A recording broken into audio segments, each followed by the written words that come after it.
Ketua Front Persaudaraan Islam Provinsi Nangro Aceh Darussalam, Tengku Abi Muslim dari Lok Sumawe.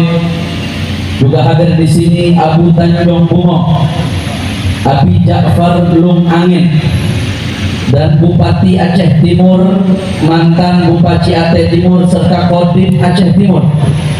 Semuanya tidak dapat saya sebutkan satu persatu, begitu banyak hadir di tempat ini tanpa mengurangi rasa hormat saya kepada beliau semua. Begitu pula kepada pengurus daripada Masjid Ba'alawi, yaitu Said Saiful, dan semuanya kita angkat tangan, kita doakan. Mudah-mudahan para sesepuh kita, para habaib kita, para walid, para guru, para abi, para abadi, dan para pejabat-pejabat kita yang baik, Allah panjangkan umurnya, Allah sehatkan badannya,